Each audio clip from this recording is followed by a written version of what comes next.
Hi everyone, and welcome to Priority Holder, and today we're playing a big green wolves ramp deck in Explorer format. Now, as far as I know, it doesn't have any crossover with the Big Green 1995 soccer comedy movie, but if you happen to see anything, let me know in the comments. What we're trying to do here, this is a pseudo ramp deck. So it's a ramp deck with some aggro elements, and the big whammies we're trying to cast are Avabruck Caretaker and Tovolar's Huntmaster. But realistically, the biggest, craziest one is Caretaker, because it can flip into Hollow Henge Huntmaster, give everything hexproof, dump 2 counters on each creature we control, and it's just really nice. Now you may notice that both these cost exactly 6 mana. It means they play really well with Castle Garenbrig, which for 5 mana can boost you up to 6 mana for creatures. So that gets you 1 turn ahead, and all of our ramp creatures gets us even more turns ahead. So we have Llanowar Elves, we have Gilded Goose, and we also have Wolfwillow Haven, trying to accelerate that magical 5 mana into 6 mana even more. Also, filling out the wolf theme, we have Nightpack Ambusher and Werewolf Pack Leader. Ranger class, which creates a wolf and then lets us do even more stuff. We have a little bit of interaction in Blizzard Brawl, which gives us the snow-covered mana base, and then Great Henge for our troubles, which is just a great card.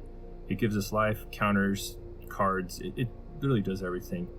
And yeah, so in these games you're going to see a lot of nonsense with Caretaker, so let's jump right into it. Alright, so this hand is a little rough, so we're going to send it back, and yeah, this looks a lot better. Go ahead and keep this, and yeah, it seems like a ramp piece is the right thing to put back. So we can go Lair, Llanowar Elves, and we have some good follow-ups. Pack Leader next turn. Stitcher Supplier from the opponent. Could mean a number of things. Haunted Dead in the graveyard. So I'll have to see what the opponent's up to. Definitely not attacking into the Stitcher Supplier. They actively want it to die, to keep milling, so keep our Mana Dork back for now. Here, I'm trying to figure out what's going on. Grizzly Salvage. So the opponent's super aggro with the self-mill right now. We can see they have a lot of flashback cards. Cards that return from the graveyard. So we have a land, and we're just going to hold up instant speed Nightpack Ambusher. So opponent mills Stitcher Supplier. And here's where we finally learn what's going on. We see Narcomoeba and Prized Amalgam hit the bin. So this is essentially the Explorer version of Dredge right here. Now they don't have actually any cards with the actual Dredge mechanic, but what they do is they aggressively self-mill and have recursive threats come back. So here they're bringing back Haunted Dead, getting a spirit for their trouble. Prized Amalgam comes back anytime something enters the battlefield from their graveyard, and Narcomoeba can reanimate as long as it was put from a library into a graveyard. So what we did is we were able to ambush them with the Ambusher and kill the Prized Amalgam, though it's only a temporary death. Like it's gonna be back soon. However, that does let us Great Henge and send in with a ton of wolves right here. And Great Henge is already doing it's already doing a great job of helping us dominate this game. So it's gaining us life, it's giving us extra mana, it's adding counters, it's drawing us cards. Like it literally does everything. And so we're able to put a lot of power on the board. And opponent hits a couple more Narcomoebas, which is going to trigger the Prized Amalgams, which they have a delayed trigger, so it's going to be end of turn when they come back. Otherworldly Gaze, the opponent's just going to town. And now they hit Creeping Chill. That's another mill to get its effect card, and them gaining 3 life is actually going to bring all their Silver Smoke ghouls back. And you can see the triggers prime. So just look at this turn from the opponent. That's just impressive. It's just an amazing strategy. I love watching Dredge decks in action. It's just so cool. Problem for them is that their things return tapped, and we have on-demand trample for our pack leaders. So we're not going to put the Ambusher in harm's way, because I am going to. Okay, wasn't sure about that. But basically, they're in such danger from the tramplers that they need to do something about it. So opponent's not in a great spot right here. Okay, so they just take minimal blocks. And we are going to be taking, like, you know, opponent's going to have a ton of creatures when they untap. You see all the nonsense they have going on. So we have to be careful we don't die on the backswing for something crazy from them. However, we are going to force them to keep blocking stuff because we have like a massive counterattack planned. So there's an argument to not playing anything and just getting the free wolf off Ambusher, but I think the card draw is really valuable here off Great Henge. And then wow, we get another thing we can play, so we just keep the card draw train coming. Not only that, but they're blockers in case opponent tries to do like a huge assault right here. Alright, Satyr Wayfinder. Let's see what else they hit. Another Haunted Dead and some more flashbacks. Here's Otherworldly Gaze flashback. See if they hit any more Creeping Chills. Nope, just lands. Now we've already put them in a tough spot, so they can't like attack us here because they will just die. Faceless Haven could be nice. We're a few snow lands away from that. There are options, you know, we could play some ranger classes and then level them and try and add some counters. Opt to just attack with pack leaders, get the card draw triggers from them, and use the on-demand trample to just sort of annihilate all their blockers. Great Henge helps with creature abilities also. So you could, I'm moving to triple speed here because, you know, it takes a while to sort out the blockers for these kind of situations. So opponent figures out what they want. They're throwing everything in there. They know they can recur everything anyway. So we're going to use Great Henge to give them both a little boost and some trample and just mow everything down. So opponent falls to 3. We're able to play a couple ranger classes. The opponent's in huge trouble here, but they're going to do the whole dredge thing again. They're going to get some Creeping Chills. They're going to use Jace for some turbo milling to get another Narcomoeba, which starts the train. So now all their stuff's coming back. However, it's all tapped though, so it's not going to help them against the assault. So I'm just doing some due diligence here, making sure the ranger classes are going to deliver some counters, but we just need to all attack here and they're dead. Here they come. Ranger classes start triggering, but opponent has seen enough already. On to the next one. Well, that worked really well. We got to see a cool deck from what the opponent was doing, and also our deck was able to execute its plan. And you could just see the power of the Great Henge there. We were in no danger the whole time because of the Great Henge. Turn 1 Vampire from the opponent, turn 1 Goose for us. We definitely need some lands, but we have some whammies in store if we can get to the late game. Alright, another Vampire from the opponent. Let's see what we can do. And then Cauldron Familiar. So Cauldron Familiar seems a bit at odds with the vampires they have going on. Like it's just a different kind of plan. And so I'm guessing that this is a newer player. And you know, we're not going to besmirch them. Everyone has to start somewhere. You know, they use the cards in their collection. They do the best they can. So they're sending in. We're no blocking. Knight is a bit of a worry because it can pump itself and pick up counters and stuff. But opponent does a discard / graveyard hate spell. Now what I have my eye on are these Avabruck Caretakers here. So I'm reluctant to use the Gilded Goose mana because I really want to get the Caretakers down. So you could see me about to like level up Ranger class, realize, oh wait, no, that's going to eat up the food tokens. So basically trying to, I mean, with Castle Garenbrig and the 2 Gilded Gooses, next turn we can play an Avabruck Caretaker, which is just going to be massive. His opponent sacks the cat, able to draw some cards. Let's see what else they have going on. Duress. So this is unfortunate for them because, like I said, this is sort of indication they're probably a newer player, or it could just be a mistake. But they knew our whole hand was both creatures, so I mean, it's not like the Duress is going to do them much good against this deck anyway. But they opt to pump up Knight. They deal a chunk of damage to us and pick up the counter. So like our life total is under assault, but this Caretaker should take care of us here. So right now it's going to dump some counters on something, opt for Pack Leader. And even though we're like sort of dying, I really want the card draw trigger, so we send both of them in there.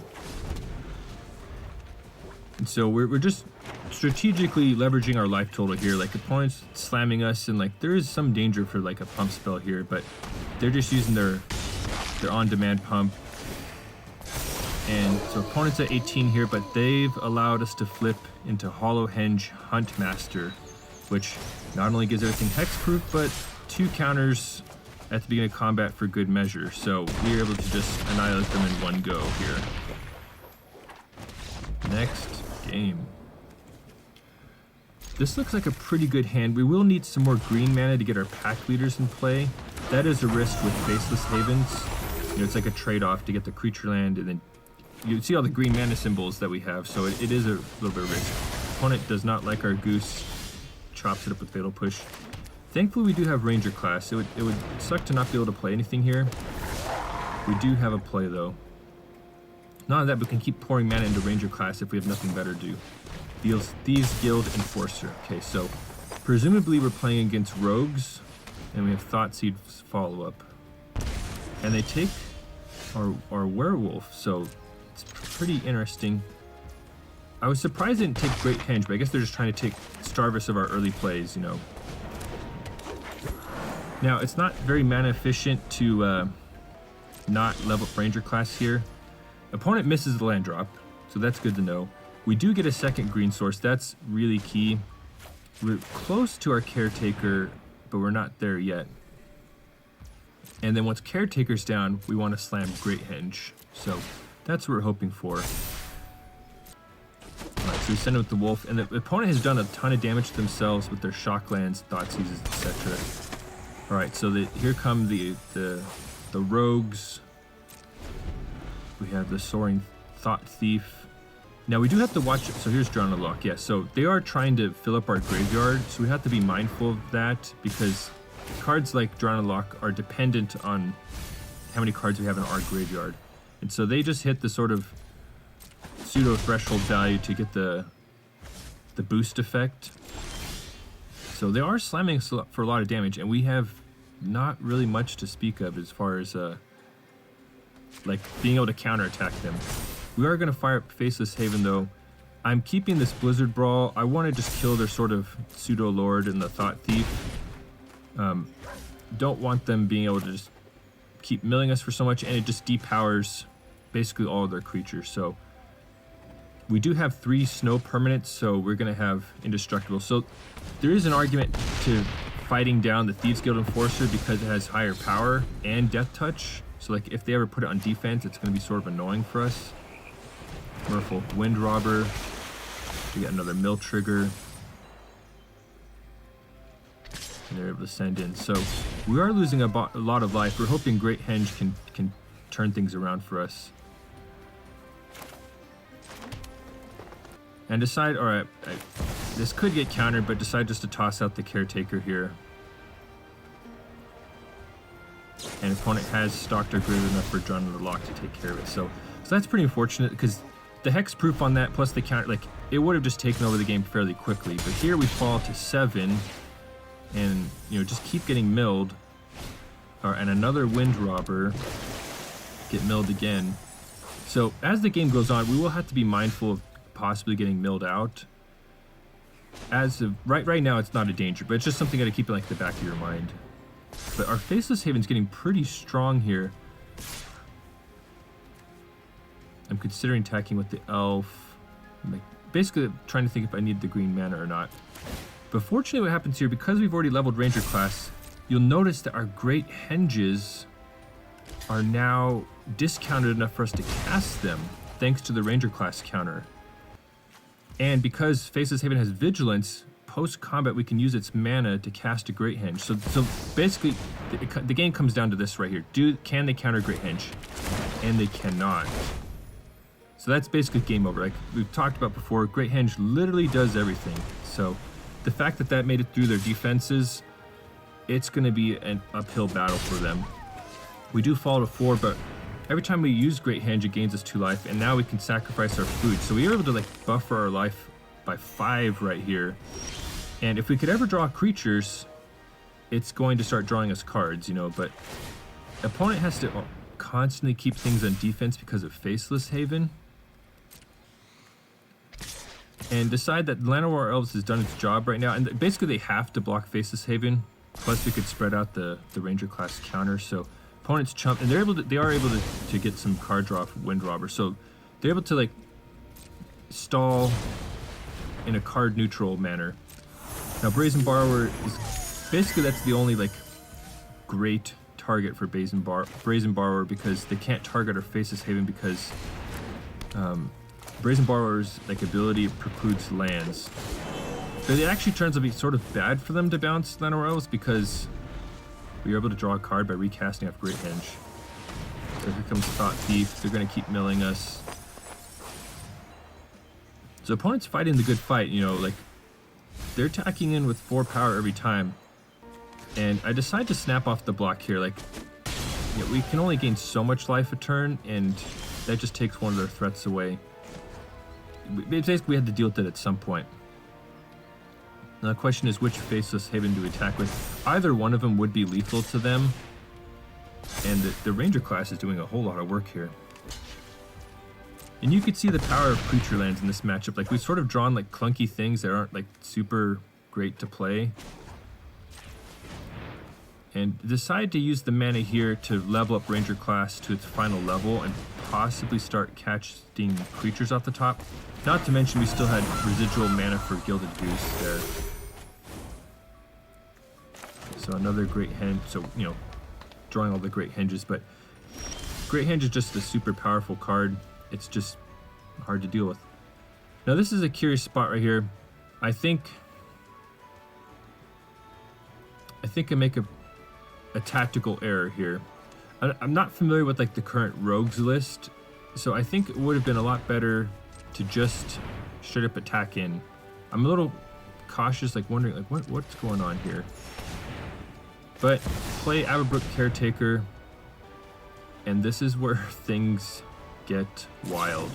The opponent plays C double, so they're not countering our spell, but because our graveyard is so stocked, they're going to create a copy of Gilded Goose and a copy of our spell, which is Avabruck Caretaker. So now all of a sudden we've gifted them a flyer and a hexproof deliver counters and everything card. So that was pretty not great. I mean, we're still in a pretty good position, but we never want to give away Avabruck Caretakers to your opponent. So who knows what they would have had if we didn't cast the spell pre-combat. Maybe if we just attacked with Faceless Haven, they just fatal push it, you know. So, but we were able to force the chump by juicing up the Goose with multiple counters, and you could see me transitioning to triple speed here because the opponent is just trying to claw their way back into this game, and it just takes time. No, there's all these different triggers going off. They're delivering counters. So they're definitely fighting the good fight, but we are just sort of too far ahead at this point, despite not drawing creatures to really go wild with Great Henge. So it's just me figuring out, okay, want to keep the Caretaker safe. I'm also purposely, I don't want theirs to flip. So I'm purposely spewing off a Great Henge there to prevent both mine and theirs from flipping, because anyway, I wasn't sure what they could go wild with, you know, like by filling the board with creatures, then dumping 2 counters on each. Like that could be a way to lose this game. However, they opt to flip it by not casting anything. I mean, they play at instant speed anyway, so you know, why doesn't Rogues play Avabruck Caretaker? It fits really well into their deck. Who knows? Maybe that's some secret technology now. And here's me sort of spewing off another spell. They get another C double, but the thing is the skies are still clear, so Gilded Goose does the job here with the million counters on it. So if I played a bit differently, it would have probably had the same conclusion, but maybe earlier. So we just ended up with the more interesting outcome by playing it that way.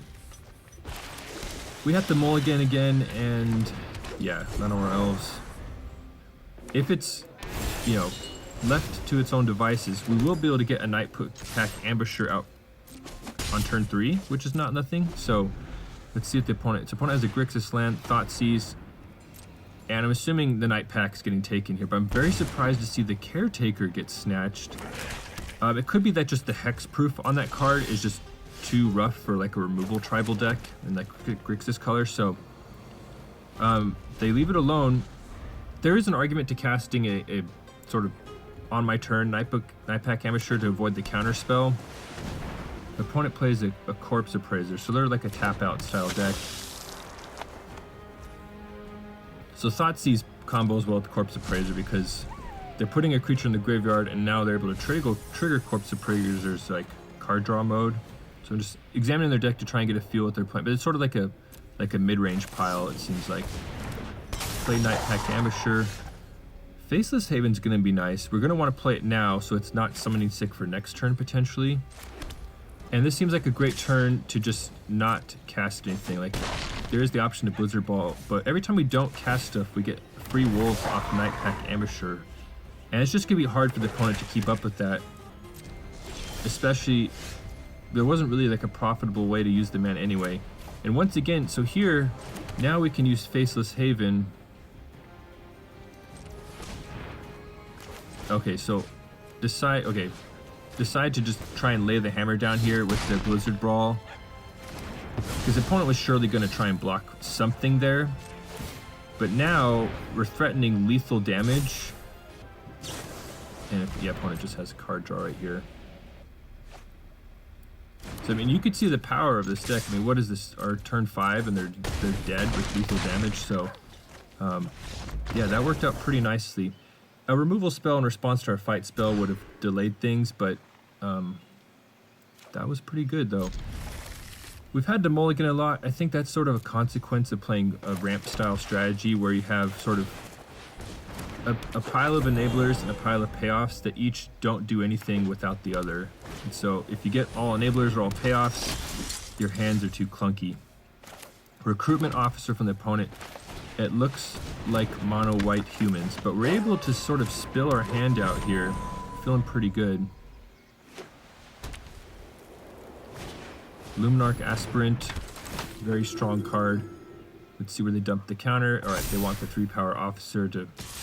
And so they just attack in, no fear at all. Maybe we should have traded off the pack leader, but I don't know. That's hard to say. Now we are so close to that Huntmaster. We're 1 mana short. But opt to power up the pack leader here to try and sort of unmulligan ourselves. By attacking with the elf and the pack leader, we hit the requisite 6 power for the pack leader card draw. We get the land number 6 for the Huntmaster. However, things are going downhill pretty fast. Brutal Cathar steals our creature, and opponent's able to just slam in for a lot of damage here. So we fall to 12, and yeah, so we're able to play Tolovar's Huntmasters. That's going to fill up the board nicely for us. Recruitment officer from the opponent. And then Coppercoat Vanguard, the sort of new addition to humans that's really taken it to the next level. I've learned to really hate that card. I just keep losing to humans decks. So this one's, I spend some time agonizing over it. You could see my timer flash up. What I wanted to do was flip it, instant speed fight the brute. However, it's another wolf or werewolf you control. I thought I could use the 7/7 to fight it down and get my other one back. So here's me realizing, horrified, that that's not going to work. And it turns out it would not have mattered anyway. Thalia's Lieutenant's going to dump counters and everything. And then the whammy that sort of makes this deck crazy is Brave the Element. So they could have just done that, you know, on the upkeep. As I was trying to fight, they could have prevented it anyway. So we were just super dead. So they give Pro Green and we are done. Alright, so that was our big green wolves ramp deck. And we went 4-1, and yeah, it felt pretty good. Just a lot of strong strategies weaving together here. Great Henge was just amazing. The card draw, the life, everything was so good. This deck, I've tinkered with it for a while. I think originally had too much of an aggro lean to it. I had like Ascendic pack leaders in there, Soros pack mates, trying to really optimize these, but once I dialed back and leaned way more into the ramp side of things, I think it really unlocked its true potential. We still can grow aggro if you dump a bunch of pack leaders into Ambusher, but the true spirit of it is sort of like a ramp strategy, where if the early game sort of fizzles, we have some big haymakers to play. Now, one thing I realized afterwards is I think there's an upgrade for Wolfwillow Haven, and I believe that card is Ulvenwald Captive. It's from the Shadows over Innistrad block. It can sort of perform the same function as Wolfwillow by adding mana. It gives us a mana sink as well. It's also a wolf, and most importantly, it can be cast off Ranger class and draws cards off Great Henge. So I know there are some weaknesses to, it can be fatal pushed, whereas this one can't. This one can be put on an active land. Anyway, there are some trade-offs, but I think upgrading Ranger class and Great Henge could make this a great inclusion. Anyway, let me know in the comments what's your favorite green wolf or werewolf. Anyways, thank you for watching. Hope you have a wonderful day.